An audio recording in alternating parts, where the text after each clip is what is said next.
একদিকে রাশিয়া থেকে তেল কেনা নিয়ে ক্রমশ মার্কিন প্রেসিডেন্ট ডোনাল্ড ট্রাম্পের শুল্ক বৃদ্ধির চোখ রাঙানি, কখনো বা একের পর এক দেশকে দিচ্ছেন হুঁশিয়ারি, কখনো বা দিচ্ছেন বন্ধুত্বের বার্তা।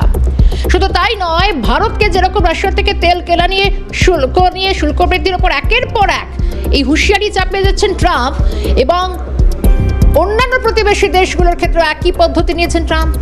চীনের ক্ষেত্রে যদি বলি তাহলে সেক্ষেত্রে শুল্ক বৃদ্ধি এক ধাপে 50% করেছেন। আর এই বাণিজ্য এবং শুল্ক নিয়ে যখন একের পর এক টানা পড়েন, তখন অনেকটাই কাছাকাছি এসেছিল ভারত এবং চীন। চীনের মাটিতে গিয়েছিলেন, এবং শুধু তাই নয়, বিদেশ মন্ত্রকের প্রতিনিধিরাও তারা বহু দশক পর চীনের মাটিতে পা রেখেছেন।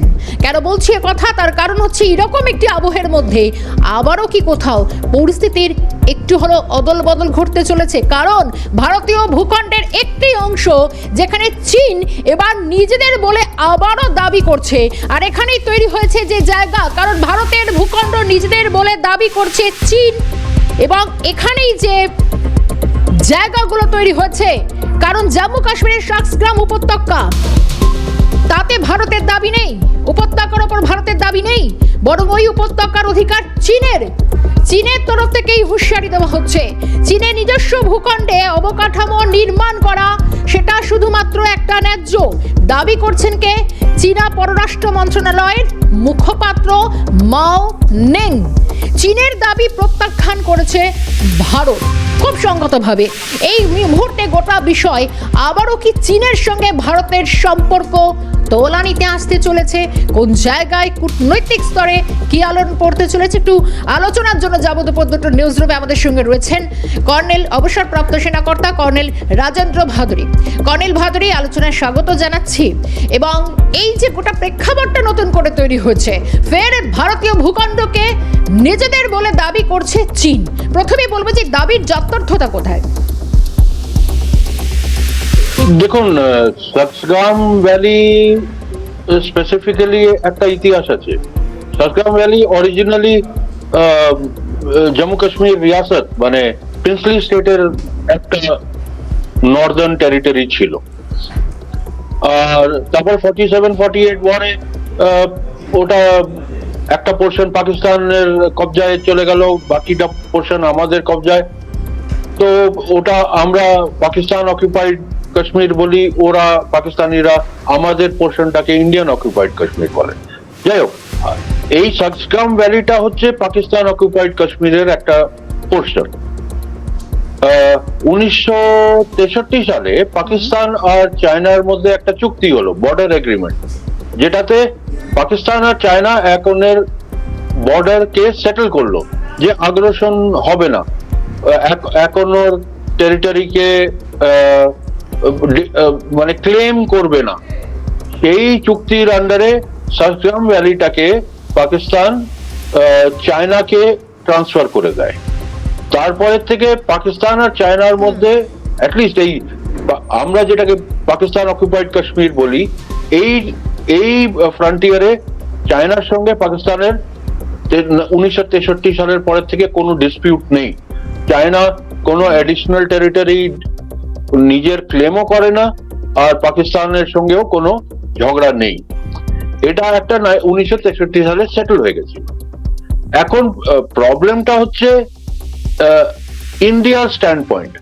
আমরা পাকিস্তান অকুপাইড কাশ্মীরকে ইন্ডিয়ান টেরিটরি হিসেবেই আমরা মেনে এসছি ডে 1 থেকে। আর পাকিস্তান যে সাতগ্রাম ভ্যালি চায়নার কাছে ট্রান্সফার করেছে, ওইটাকে আমরা অফিসিয়ালি রেকগনাইজ করি না, কারণ আমাদের টেরিটরিটা তার একটা পোর্শন পাকিস্তানের কাছে আমাদের তরফ থেকে লিগালি আর টেকনিক্যালি কোনো এখতিয়ার নেই to transfer to a third country. কিন্তু 63 সালের থেকে কন্টিনিউয়াসলি সাতগ্রাম ভ্যালি, যেটার আগের নাম ছিল ট্রান্স কারাকোরাম ট্র্যাক্ট, মানে কারাকোরাম পাসের, যদি আমরা ম্যাপের উপরে দেখি তাহলে কারাকোরাম পাসের ওয়েস্টে এই একটা ছোট একটা পোর্শন আছে ভ্যালি, সেটার আগের নাম ছিল trans Karakoram tract. Trans Karakoram tract বা সাতগ্রাম ভ্যালিটা 63 সালের থেকে চাইনিজ টেরিটরি। এখন চাইনিজ পররাষ্ট্রমন্ত্রী বা স্পোক্স পারসন ওদের ফরেন মিনিস্ট্রি বলছে ওটা আমাদের টেরিটরি। আমরা আমরা আমাদের স্ট্যান্ড পয়েন্ট থেকে বলছি না, সার্জিয়াম চাইনিজ টেরিটরি না, আমরা রেকগনাইজ করি না। আমরা দুজনে আমাদের স্ট্যান্ড পয়েন্টের থেকে আমাদের নিজের জায়গায় আছি। এখন ফিউচারে যদি আমরা পাক অধিকৃত কাশ্মীর পিওকে কে যদি আমরা আমাদের কাছে ফেরত নিয়ে আসতে পারি, তাহলে সার্জিয়াম ভ্যালি কেউ আমাদেরকে চায়নার সঙ্গে আলাদাভাবে নেগোশিয়েট করতে হবে বা অন্য কোনো সামরিক ভাবে সার্জিয়াম ভ্যালিটাকে ফেরত দিতে হবে। কারণ আমরা পিওকে যদি পাকিস্তানের থেকে ফেরত নিই, তাহলে সার্জিয়াম ভ্যালি পাকিস্তানের এখতিয়ারে নেই, ওটা চাইনিজ টেরিটরি। তো পরবর্তীকালে যদি যেটা জানার চেষ্টা করব নতুন করে, কারণ এর আগেও তো আমরা দেখেছি যে চীন বহুবার এইভাবে ভারতীয় ভূখণ্ডে প্রবেশ, শুধু তা না আমরা গালওয়ান দেখেছি, আসছে সে প্রসঙ্গে, কিন্তু নতুন করে সার্জিয়াম ভ্যালিকে নিজেদের বলে দাবি করার পিছনে কারণগুলো কি আসতে পারে? না, নতুন করে তো করেনি। আমাদের গভর্নমেন্ট, মানে গভর্নমেন্ট অফ ইন্ডিয়া এখনই রিসেন্টলি 10-15 দিন আগে বা এক সপ্তাহ আগে একটা স্টেটমেন্ট দিয়েছিল সার্জিয়াম ভ্যালির উপরে, যে সার্জিয়াম ভ্যালি আমাদের টেরিটরি। আমাদের স্ট্যান্ড পয়েন্টের থেকে লিগালি আমাদের গভর্নমেন্ট একটা কারেক্ট স্টেটমেন্ট দিয়েছে যে সার্জিয়াম ভ্যালি আমাদের টেরিটরি। আমরা রেকগনাইজ করি না পাকিস্তান আমাদের টেরিটরি চায়নাকে ট্রান্সফার করাটা। ওইটার প্রতিক্রিয়া দিয়েছে চাইনিজ ফরেন মিনিস্ট্রি। এতদিন সার্জিয়াম নিয়ে তো ইন্টারন্যাশনাল স্টেজে, মানে বিটুইন ইন্ডিয়া এন্ড চায়না, সার্জিয়াম নিয়ে কোনো ডিসকাশনই, কোনো কথাই ওঠেনি। এত বছর ধরে তো ওই আসকাই চীন লাদাখে, ইস্টার্ন লাদাখে আর অরুণাচল নিয়ে মানে আদান প্রদান, টিট ফর ট্যাট হতে থাকে। ওরা একটা স্টেটমেন্ট দেয়, আমরা একটা স্টেটমেন্ট দেয়। ওরা বলে অরুণাচল আমাদের, ওদের ম্যাপের মধ্যে অরুণাচলকে ওরা নিয়ে নেয়। আমরা বলি না না, অরুণাচল প্রদেশ আমাদের টেরিটরি। সেম ওয়ে আকসাই চীনের ব্যাপার, ওই গালওয়ান ভ্যালির clash, line of actual control LAC যেটা, ওটা নিয়ে যা ডিসপিউট এটসেট্রা হচ্ছিল। কর্নেল ভাদুরী, একটু থামাচ্ছি আপনাকে, আমি আপনার কাছে আসছি, আরো উত্তর অনেক রয়েছে জানার। এই মুহূর্তে কূটনৈতিক বিশেষজ্ঞ শুভাশিস বন্দ্যোপাধ্যায় আমার সঙ্গে রয়েছেন। শুভাশিসের যে বিষয়টা তৈরি হয়েছে, গোটা বিশ্বের যা পরিস্থিতি আমরা দেখতে পাচ্ছি, এদিকে গোটা মধ্যপ্রাচ্যের অবস্থা, তার মধ্যে আবার নতুন করে ভারতের এই সার্জিয়াম উপত্যকা, যেটা চীনের তরফ থেকে নতুন করে সেখানে ভারতের অধিকার নেই বলে এই যে জোরালো দাবিতে চীন এখন অবতীর্ণ হয়েছে, সেক্ষেত্রে ভারত চীনের একটু হলো তো কাছাকাছি আসা হয়েছিল, সম্পর্কে একটু শীতলতা উষ্ণতায় ছড়িয়েছিল। আবার নতুন করে কোন জায়গায় যেতে পারে পরিস্থিতি? সবটাই সময়ের খেলা, এবং এই গোটা সময়টাই ডিপেন্ড করছে বিভিন্ন রকম ঘটনা, তার যে কাউন্টার ঘটনা তার উপরে। একটা ঘটনা কোথাও কোনো জায়গায় ঘটছে মানে সেই ঘটনাটা শুধুমাত্র সেই দুজন যারা পার্টিসিপেটিং স্টেক হোল্ডার তারা ছাড়া কারো কোনো হাত নেই তাতে, এরকম ভাবার কিছু নেই। পাঁচ জায়গায় 5 ঘটনা ঘটছে, এবং প্রতিটা ঘটনারই একে অপরের উপরে যেমন একটা এফেক্ট আছে, সেরকম আলাদা যে কোয়ান্টিটি গুলো আছে তাদের উপরে এফেক্ট আছে। চীন এবং ভারতের মধ্যে যে অ্যালাইনমেন্টটা হয়েছিল, সেই অ্যালাইনমেন্টটা এখনো যথেষ্ট স্টেবল আছে। যদি কোনো টেরিটোরিয়াল ডিস্টারবেন্স নিয়ে এবং ডিসপুট নিয়ে যদি কেউ স্টেটমেন্ট করে থাকে, সেটা সরকারিভাবে ভারতবর্ষ কাউন্টার করবে, এবং সেই স্টেটমেন্টটাকে কাউন্টার করা শুধু না, তার ব্যাপারে যথেষ্ট রকম যা যা করা দরকার সেটা ভারতীয় সরকার করবে।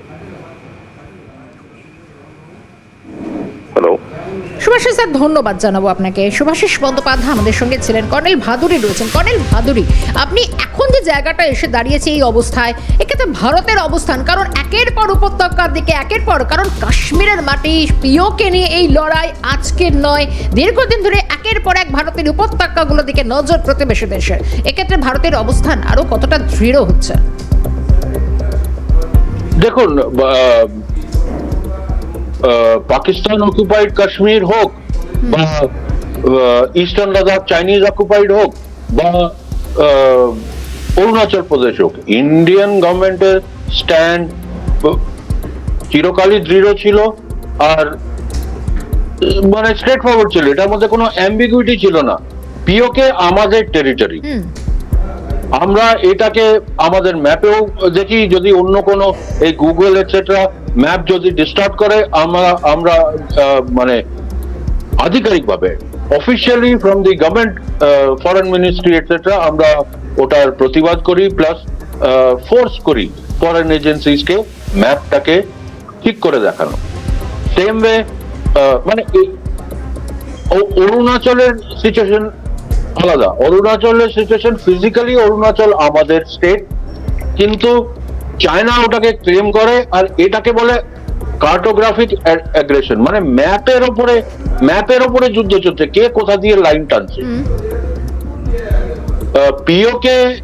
পিওকে স্ট্যাটাসটা কার্টোগ্রাফিক অ্যাগ্রেশন নয়, পিওকে স্ট্যাটাসটা ক্লিয়ার। 1947-48 ওয়ারের যে সিজ ফায়ার লাইনটা তৈরি হয়েছিল, যেটাকে পরবর্তীকালে লাইন অফ কন্ট্রোল হিসেবে কনভার্ট করে দেওয়া হলো, ওই লাইন অফ কন্ট্রোলটা de facto international boundary between Pakistan and India. মানে পিওকেটা ফিজিক্যালি পাকিস্তান কন্ট্রোল করে, ইন্ডিয়ান জম্মু কাশ্মীরটা আমরা ফিজিক্যালি কন্ট্রোল করি। ইন্টারন্যাশনাল সিনারিওতে কোন দেশ কোন টেরিটরিটাকে ফিজিক্যালি কন্ট্রোল করে ওইটাকে গণনা করা হয়। তো 1963-তে for all practical purposes Shaksgam valley physically control করছিল, মানে পাকিস্তানের ফিজিক্যাল কন্ট্রোলে ছিল। এন্ড পাকিস্তান নিজের স্বার্থে চায়নার সঙ্গে যাতে কোনো মানে অ্যাডিশনাল ডিসপিউট না হয়, চায়না আরো অ্যাডিশনাল টেরিটরি যাতে না ক্লেম করে, সাকগাম ভ্যালিটাকে ট্রান্সকারাকোরাম ট্র্যাক্টটাকে পাকিস্তান চায়নাকে ট্রান্সফার করে দিল। পয়েন্ট টু নোট ইজ 1963 পরের থেকে কিন্তু চায়না আর পাকিস্তানের মধ্যে কোনো বাউন্ডারি ডিসপিউট হয়নি, যেমন আমাদের আজ অব্দি বাউন্ডারি ডিসপিউট চলছে চায়নার সাথে। তো যেমন আমি আপনাকে বললাম যে সাকগাম ভ্যালি পাকিস্তানের কাছে টেকনিক্যালি মানে লিগালি কোনো অথরিটি ছিল না, কিন্তু আমাদের কি ফিজিক্যাল কন্ট্রোল ছিল সাকগাম ভ্যালির উপরে? না। তো যেহেতু আমাদের ফিজিক্যাল কন্ট্রোল ছিল না, ওটা পাকিস্তানের আন্ডার ফিজিক্যাল কন্ট্রোল ছিল, পাকিস্তান নিজের বার্টার করেছে। আজকের ডেটে যদি মানে যেটা আজকে যে মানে ফরেন মিনিস্টার মানে government of China and government of India যে স্ট্যান্ড অফ হয়েছে সাকগাম নিয়ে, আমাদের স্ট্যান্ড ভেরি ক্লিয়ার, সাকগাম আমাদের টেরিটরি, পাকিস্তানের কাছে কোনো অথরিটি নেই to transfer it to China. That transfer was illegal and China is holding our territory illegally, ওটাতে কোনো ডাউট নেই।